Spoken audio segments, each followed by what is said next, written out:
Hello student, welcome to our channel CS engineering ज्ञान।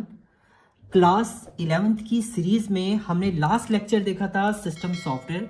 आज हमारा टॉपिक है लेक्चर 12.2 जिसमें हम लोग देखेंगे प्रोग्रामिंग टूल। इससे पहले हमने सिस्टम सॉफ्टवेयर देखा था। सिस्टम सॉफ्टवेयर आपके मेन पार्ट होता है आपका कंप्यूटर का, जो आपका यूजर और हार्डवेयर के बीच में कम्युनिकेशन। तो यूजर और हार्डवेयर के बीच में कम्युनिकेशन के लिए आपके पास सॉफ्टवेयर होते हैं, जिसमें सिस्टम सॉफ्टवेयर हम लोग पढ़ चुके हैं। आज हमारा है प्रोग्रामिंग टूल्स। प्रोग्राम कितने टाइप के, कौन कौन सी आपके प्रोग्रामिंग लैंग्वेजेस होती हैं, वो हम लोग इसके अंदर देखेंगे, क्योंकि ये भी आपका एज अ सॉफ्टवेयर होते हैं जो कम्युनिकेट करते हैं आपके यूजर और हार्डवेयर को।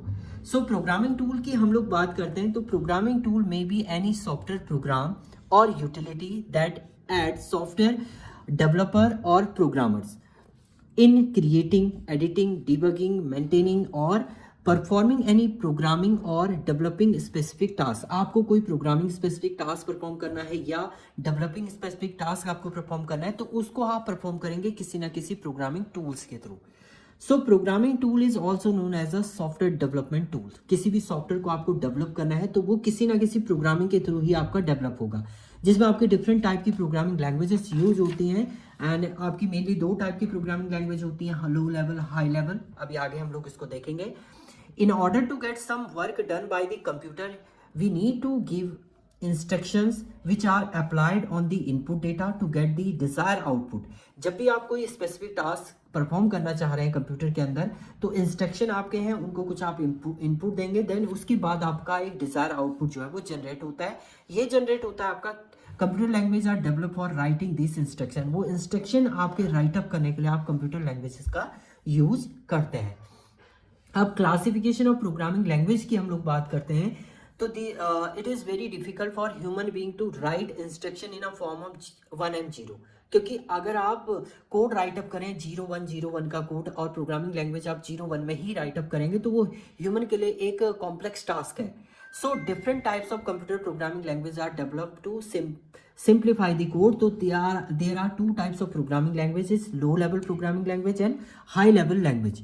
लो लेवल लैंग्वेज जो होती है वो मशीन डिपेंडेंट होती हैं। इसमें जो भी कोड आप राइटअप करेंगे वो 01 का कोड होगा, मशीन कोड आपका 01 ही काम करता है। So low level language are machine dependent language. It is a programming language that provide no abstraction from the hardware and it is represented in 01 form which are machine instruction. Machine instruction इसमें होते हैं। लो level language भी आपकी दो type की होती है, एक आपकी मशीन लेवल लैंग्वेज होती है, एक आपकी असेंबली लैंग्वेज होती है। मशीन लेवल लैंग्वेज आपकी 0101 का कोड होगा एंड असेंबली लैंग्वेज में आप निमोनिक्स कोड लिखते हैं, जिसमें आप कमांड लिखेंगे कुछ। देखिए मशीन लेवल लैंग्वेज की हम लोग बात करते हैं तो machine level language use 1 and 0 to write instruction which are directly understand and execute by the computer, जिनको डायरेक्टली समझता है, क्योंकि हमारा जो कंप्यूटर सिस्टम है वो बाइनरी फॉर्मेट को ही समझता है, मशीन लैंग्वेज को ही समझता है। राइटिंग कोड इन मशीन लैंग्वेज, इसको राइटअप करना बहुत डिफिकल्ट होता है। All operation code and machine address, क्योंकि राइटअप करना आपको एंड एरर फाइंड आउट करना, ये भी एक जनरल टास्क हो जाता है आपका अगर आप मशीन लैंग्वेज की बात करें। तो मशीन लैंग्वेज का आप याद रखिएगा, मशीन लैंग्वेज आपकी 01 का कोड होता है और ये आपकी लो लेवल लैंग्वेज है। दूसरी आपकी लो लेवल लैंग्वेज होती है असेंबली लैंग्वेज। असेंबली लैंग्वेज में आप इंग्लिश लाइक वर्ड का यूज करेंगे, सिंबल्स आप यूज करेंगे इंस्टेड ऑफ 1 and 0 की जगह पे। जैसे assembly language contain some human readable command such as move, add, subtract. इस टाइप से आपको क्या लिखना है कि इंग्लिश लाइक वर्ड आपको राइटअप करने हैं।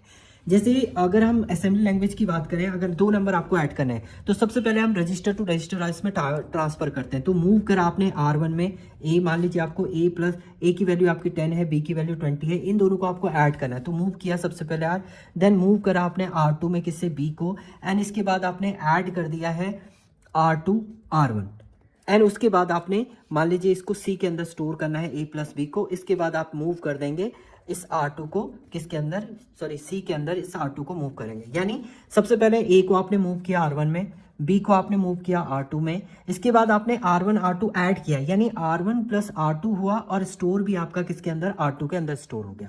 तो आपका ऐड हो गया R2 के अंदर चला गया, बट इसे सी में स्टोर करना है तो लास्ट में आपने इस R2 को किस में स्टोर कर दिया, सी में। तो ये जो लैंग्वेज है ये आपकी कहलाती है असेंबली लैंग्वेज। तो इसमें आप इंग्लिश लाइक वर्ड का यूज करें और उसके थ्रू आपका इंस्ट्रक्शन परफॉर्म करें, ये थोड़ा सा ह्यूमन रीडेबल होता है आपका। As we know that the computer can understand. देखिए आपको पता है कि कंप्यूटर सिस्टम हमारा समझता है केवल 01 का कोड। तो जब भी आप असेंबली लैंग्वेज में लिख रहे हैं, इसके लिए आपको कन्वर्टर की जरूरत पड़ेगी, जो आपके असेंबली लैंग्वेज में जो आपने लिखा है उसे वो 0 1 के फॉर्म में कन्वर्ट करे। तो एक मीडिएटर आपका लगेगा जिसे हम लोग बोलते हैं लैंग्वेज ट्रांसलेटर। यहाँ पर असेंबली लैंग्वेज को ट्रांसफर करने के लिए हम लोग असेंबलर का यूज करते हैं। So translator was translating the code और नोन एज असेंबलर। इसमें जो यूज होता है आपका वो असेंबलर यूज होगा, जिसके थ्रू आपका असेंबली लैंग्वेज मशीन कोड में कन्वर्ट होगी। Major drawback of writing a code in this language is that the code is computer specific. So हर एक कंप्यूटर के लिए एक स्पेसिफिक कोड आपको राइटअप करना पड़ेगा। इसमें हर एक सीपीयू के लिए आपको डिफरेंट कोड राइटअप करना पड़ेगा। एक ही कोड आप अलग अलग सीपीयू पे वर्क नहीं करा सकते, ये इसका एक डिसएडवांटेज है। इसके बाद आती हैं आपकी हाई लेवल लैंग्वेजेस। जितने भी हम लोग लैंग्वेजेस जनरली यूज करते हैं वो आपकी हाई लेवल लैंग्वेज होती हैं, जिसमें आपके C++, जावा, .NET, पाइथन, ये सब क्या है आपकी हाई लेवल प्रोग्रामिंग लैंग्वेजेस है। तो high level language is a programming language that allow a program to write the program which are independent of a particular type of computer. जो एक particular type of computer से आपके independent होती है। Same task को आप एक simple computer पे भी चला सकते हैं और दूसरे कंप्यूटर पे भी आप चला सकते हैं। इसमें आपको बार बार डिफरेंट कोड लिखने की जरूरत नहीं होती है। So high level language are consider as a high level because they are closer to human language and then machine level language. मतलब ये ह्यूमन रिटेबल होता है, ह्यूमन से के क्लोजर होता है। बट इस लैंग्वेज को भी मशीन कोड में कन्वर्ट करने के लिए आप ट्रांसलेटर का यूज करते हैं, जिसमें आप कंपाइलर और इंटरप्रेटर का मेनली यूज करते हैं।